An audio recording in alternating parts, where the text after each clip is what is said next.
بسم اللہ الرحمن الرحیم الحمدللہ والصلاة والسلام علی رسول اللہ۔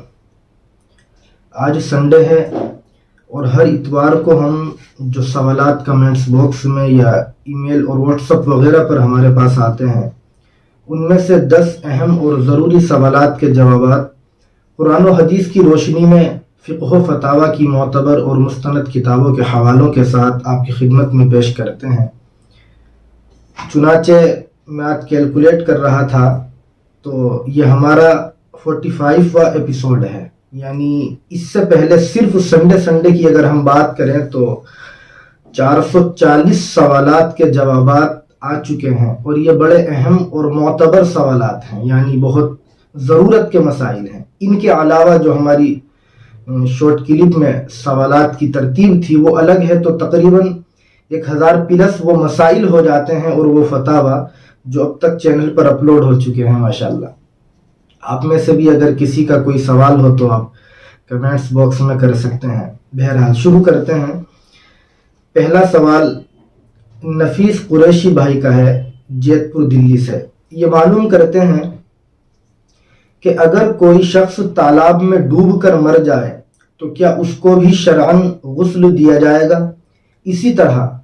کیا پوسٹ مارٹم کے بعد بھی غسل دینا لازم اور ضروری ہے جبکہ میت کا بدن اچھی طرح سے پھول گیا ہے؟ دیکھیے گا، دارالفتہ دارالعلوم دیوبند اس سوال کے جواب میں تفصیل کے ساتھ یہ فتویٰ لکھتا ہے کہ اگر کوئی شخص ندی اور تالاب وغیرہ میں ڈوب کر مر جائے تو اس کو بھی شرعاً غسل دیا جائے گا، البتہ اگر میت کو پانی سے نکالتے وقت غسل کی نیت سے 3 مرتبہ پانی میں اچھی طرح سے غوطہ دے دیا جائے تو یہ غوطہ دینا بھی غسل کی طرف سے کافی ہو جائے گا، اب دوبارہ سے اس کو غسل دینے کی ضرورت نہیں ہوگی۔ اور پوسٹ مارٹم کے بعد غسل کا مسئلہ یہ لکھا ہے فقہا نے کہ اگر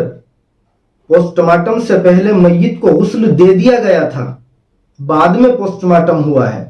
تو اب پوسٹ مارٹم کے بعد دوبارہ غسل دینا لازم اور ضروری نہیں ہے، البتہ اگر بدن کے کسی حصے سے خون وغیرہ نکلے تو اس کو کسی کپڑے وغیرہ سے صاف کر دیا جائے، دوبارہ غسل دینے کی ضرورت نہیں ہے۔ اور اگر پوسٹ مارٹم سے پہلے میت کو غسل دیا ہی نہیں گیا تھا تو اب فقہا یہ لکھتے ہیں کہ پوسٹ مارٹم کے بعد شرعاً غسل دینا لازم اور ضروری ہے۔ رہی یہ بات کہ میت کا بدن پھول گیا ہے، اس کو ہاتھ لگانا مشکل ہے، ہاتھ لگائیں تو کھال وغیرہ چھٹ سکتی ہے، تو اب فقہا یہ لکھتے ہیں کہ اگر میڈیکل کے اکارڈنگ میت کے بدن کو ہاتھ لگانا مشکل ہے، پوسیبل نہیں ہے، تو اب اس میت کے بدن کے اوپر سے ایسے ہی پانی کو گزار دیا جائے گا، اور اگر پانی کا گزارنا بھی مشکل ہو تو اب اس کو مٹی وغیرہ سے تیمم دے دیا جائے گا اور پھر اس کو دفنا دیا جائے گا۔ تو یہ تفصیلی فتویٰ ہے جو دارالفتہ دارالعلوم دیوبند نے اس سلسلے میں لکھا ہے۔ دوسرا سوال ہینا دلی سے یہ کرتی ہے کہ کیا عورت اعتکاف کی حالت میں بچوں کو پڑھا سکتی ہے؟ یہ عمل اگر کوئی عورت کرتی ہے تو اس سے اس کے اعتکاف پر کوئی اثر پڑے گا یا نہیں؟ دیکھیے گا،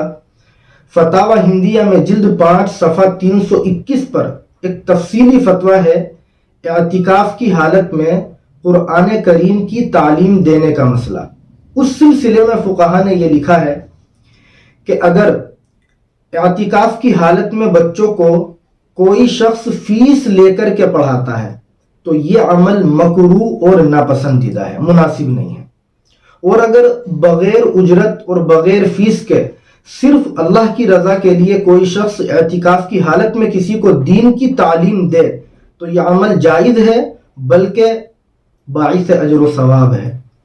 البتہ ہم یہاں یہ بھی سمجھیں، فقہا نے وضاحت کی کہ اگر کوئی شخص اس پوزیشن میں ہو کہ وہ اعتکاف میں بیٹھا ہو، اب وہ مرد ہو یا عورت، اور اس کا گزارا صرف بچوں کو تعلیم دے کر ہی ہوتا ہو، یعنی اس کا گھر پورا اسی کے اوپر چلتا ہو، اس کے علاوہ اس کی کوئی آمدنی کا ذریعہ نہ ہو، تو اب اعتکاف کی حالت میں فیس لے کر کے بھی، اجرت لے کر کے بھی بچوں کو تعلیم دینے کی اور پڑھانے کی گنجائش ہے۔ اس میں کوئی حرج نہیں ہے اور اعتکاف پر بھی اس سے کوئی اثر نہیں پڑے گا۔ تیسرا سوال امیر سہیل صاحب آندھرا پردیش سے یہ کرتے ہیں کہ کیا میت کی طرف سے اس کے چھٹے ہوئے روزوں کو اس کے وارثین میں سے کوئی وارث رکھ سکتا ہے؟ یعنی اگر کسی کا انتقال ہو جائے تو اس کے بچوں میں سے اگر کوئی شخص اس میت کے چھٹے ہوئے روزوں کو رکھنا چاہے تو کیا یہ جائز ہے؟ دیکھیے گا دارالفتہ دارالعلوم دیوبند نے سیم اسی سوال کے جواب میں یہ فتویٰ لکھا ہے کہ میت کی طرف سے چھٹے ہوئے روزے رکھنا کسی بھی وارث کے لیے بچے کے لیے جائز نہیں ہے۔ البتہ جتنے روزے میت کے چھٹ گئے تھے تو ان روزوں کی طرف سے میت کے جو وارثین ہیں ان میں سے کوئی وارث فدیہ ادا کر دے، اور روزے کا فدیہ آپ جانتے ہیں کہ ایک صدقۃ الفطر کے برابر ہوتا ہے، یعنی 1 کلو 633 گرام گیہوں کی جو مارکیٹ میں قیمت ہے اتنی قیمت ایک فقیر کو دے دی جائے تو اس سے ایک روزے کا فدیہ ادا ہو جائے گا۔ چوتھا سوال مصباح سراج دلی سے یہ کرتی ہیں کہ کیا تراویح کی نماز تہجد کے وقت میں ہم پڑھ سکتے ہیں؟ دیکھیے گا فقہ کی بڑی مشہور کتاب ہے المحیط البرہانی، اس میں جلد 1 صفحہ 347 پر، اسی طرح علامہ سرخسی رحمۃ اللہ علیہ کی مبسوط اس میں جلد 2 صفحہ 148 پر ایک تفصیلی عبارت ہے عربی کی، الافضل الى ثلث اللیل او الى النصف اعتبارا بالعشاء، اور آگے ہے ولو اخرها الى ما وراء النصف اختلف فی قال بعضهم يكره استدلالا بالعشاء لانه تبع لها والصحیح انه لا يكره۔ اس عبارت کا بجائے ترجمہ کرنے کے میں اس سے جو مسئلہ نکلتا ہے اس کا ذکر کروں، فقہا لکھتے ہیں کہ تراویح کا جو وقت ہے وہ فجر کا وقت داخل ہونے یعنی صبح صادق سے پہلے تک رہتا ہے، لہذا اگر کوئی شخص تہجد کے وقت یعنی صبح صادق سے پہلے تراویح کی نماز پڑھنا چاہے تو پڑھ سکتا ہے، اس سے انشاءاللہ اس کی تراویح کی نماز ادا ہو جائے گی۔ پانچواں سوال شمیم بھائی بجنور سے یہ کرتے ہیں کہ تراویح کی نماز میں رکوع سے اٹھتے وقت امام صاحب نے سمیع اللہ لمن حمیدہ کی جگہ اللہ اکبر کہہ دیا تو کیا اس سے نماز درست ہو جائے گی؟ سجدہ سہو کی ضرورت تو نہیں پڑے گی؟ دیکھیے گا سیم اسی سوال کے جواب میں دارالفتہ دارالعلوم دیوبند نے یہ فتویٰ لکھا ہے کہ رکوع سے اٹھتے ہوئے سمیع اللہ لمن حمیدہ کہنا ماثور اور مسنون ہے، یعنی یہ سنت عمل ہے، لہذا اس کی جگہ اگر کوئی شخص دھوکے سے اللہ اکبر کہہ دے تو اس سے بھی ہماری نماز درست ہو جائے گی، نماز پر اس سے کوئی اثر نہیں پڑے گا۔ چھٹا سوال امرین افراہیم دلی سے یہ کرتی ہیں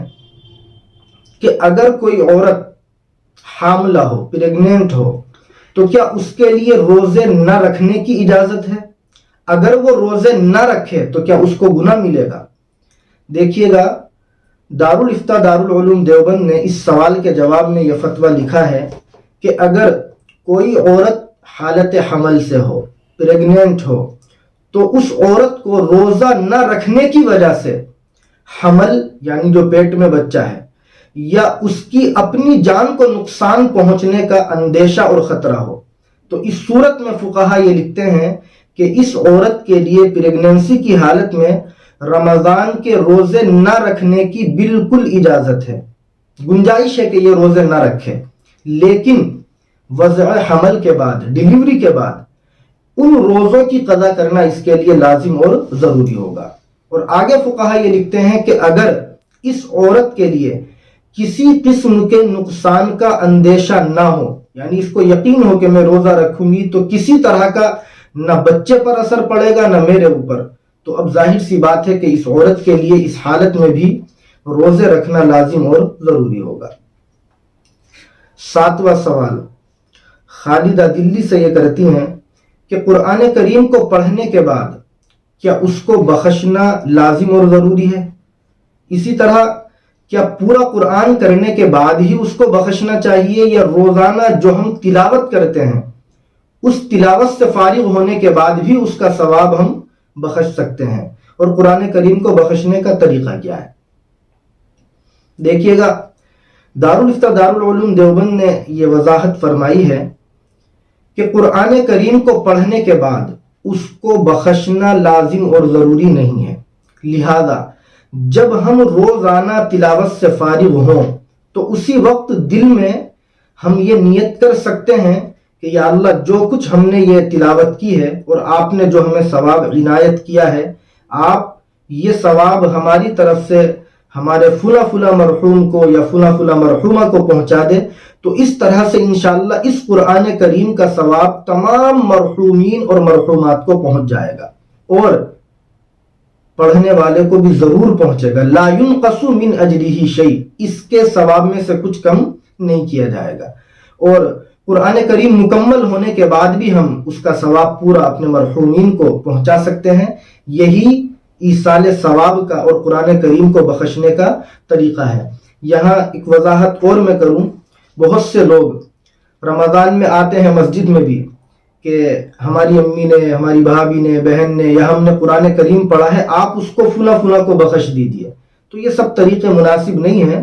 کہ ہم قرآن خود پڑھیں اور اس کا ثواب اپنے مرحومین کو پہنچوانے کے لیے دوسرے کا سہارا لیں۔ خود اپنی نیت کریں اور اپنی زبان سے چاہیں تو یہ کلمات کہیں کہ اس کا ثواب فلاں فلاں کو پہنچا دے، اللہ سب کو اس کا ثواب پہنچائیں گے، اس کے لیے اسپیشل کسی سے بخشوانے کی ضرورت نہیں ہے۔ 8واں سوال فہد بھائی سعودی عرب سے یہ کرتے ہیں کہ ایک صاحب نے عشاء کی نماز کے بعد وتر کی نماز فوراً پڑھ لی، پھر انہوں نے سوچا کہ چلو میں تراویح کی نماز بھی پڑھ لیتا ہوں، اس کے بعد انہوں نے تراویح کی نماز پڑھی، تو کیا ان صاحب کو دوبارہ وتر کی نماز پڑھنی پڑے گی یا جو پہلے وتر پڑھ چکے ہیں وہ کافی ہو جائیں گے؟ دیکھیے گا، دارالفتہ دارالعلوم دیوبند نے اس سلسلے میں یہ جواب لکھا ہے کہ تراویح کی نماز وتر کی نماز سے پہلے اور بعد میں دونوں طرح سے جائز ہے پڑھنا، لہذا اگر کسی شخص نے نماز عشاء کے بعد فوراً وتر کی نماز پڑھ لی، اس کے بعد اس نے تراویح کی نماز پڑھی، تو اب دوبارہ وتر کی نماز کو پڑھنا لازم اور ضروری نہیں ہے۔ البتہ بہتر یہی ہے، فقہا نے لکھا ہے کہ رمضان کے مقدس مہینے میں نماز وتر کو تراویح کے بعد جماعت کے ساتھ ہی پڑھنا چاہیے۔ 9واں سوال سلمان بھائی دلی سے یہ کرتے ہیں کہ اگر کوئی تراویح کی نماز میں دوسری رکعت پر بجائے بیٹھنے کے دھوکے سے کھڑا ہو جائے اور اخیر میں سجدہ سہو بھی کر لے، تو کیا اس کی یہ چاروں رکعت تراویح میں شمار کہلائیں گی یا صرف 2 رکعت ہی اس کی تراویح کہلائیں گی؟ دیکھیے گا، دارالفتہ دارالعلوم دیوبند نے سیم اسی سوال کے جواب میں یہ فتویٰ لکھا ہے کہ اگر کوئی شخص تراویح کی نماز میں 2 رکعت پر بیٹھا ہی نہیں اور 4 رکعت اس نے ایک سلام سے پوری کر لی، تو اب پہلی 2 رکعت اس کی فاسد ہو جائیں گی، لہذا ان پہلی 2 رکعتوں میں اس نے جو قرآن کریم پڑھا ہے اس قرآن کریم کو دوبارہ پڑھا جائے گا ترتیب کو باقی رکھنے کے لیے، اور آخر کی جو 2 رکعتیں ہیں یہی 2 رکعتیں تراویح میں کاؤنٹ کی جائیں گی، پہلی 2 رکعت کاؤنٹ نہیں کی جائیں گی۔ 10واں اور آخری سوال یہ ہے کہ کیا ایک ہی حافظ صاحب ایک جگہ تراویح پڑھانے کے بعد دوسری جگہ تراویح کی نماز پڑھا سکتے ہیں؟ دیکھیے گا، فتاوی شامی میں جلد 1 صفحہ 590 پر یہ فتویٰ لکھا ہے کہ ایک ہی آدمی کے لیے ایک جگہ مکمل تراویح پڑھانے کے بعد دوسری جگہ تراویح پڑھانا جائز نہیں ہے، اور وجہ یہ ہے کہ یہ آدمی جس نے ایک جگہ تراویح کی نماز پڑھا دی، جب دوسری جگہ جا کر کے تراویح پڑھائے گا تو اس کی نماز نفل کہلائے گی، یہ نفل نماز پڑھنے والا ہوگا، اور اس کے پیچھے جو لوگ تراویح کی نماز پڑھیں گے وہ تراویح کی نماز پڑھیں گے، تو ظاہر سی بات ہے نفل پڑھنے والے کے پیچھے تراویح کی نماز پڑھنے والوں کی نماز جائز نہیں ہوگی، یہ متنفل آدمی ہے، یہ فقہا نے وضاحت کی۔ آگے لکھا ہے کہ اگر کوئی شخص تراویح کی کچھ رکعت ایک جگہ پڑھائے اور اس کے بعد دوسری جگہ جا کر کے وہ باقی رکعتوں کو پڑھائیں، یعنی اگر 10 رکعت یہاں پڑھائی ہیں تو 10 رکعت دوسری جگہ جا کر کے پڑھائیں، تو اب اس میں کوئی حرج نہیں ہے، اس کی گنجائش ہے، یہ عمل کیا جا سکتا ہے۔ تو یہ 10 اہم اور ضروری سوالوں کے جوابات تھے جو فقہ و فتاوی کی کتابوں کے حوالوں کے ساتھ آپ کے سامنے پیش کیے گئے ہیں۔ دعا کرے کہ اللہ رب العزت ہم سب کو قرآن و سنت کی صحیح سمجھ نصیب فرمائے۔ والسلام علیکم ورحمۃ اللہ وبرکاتہ۔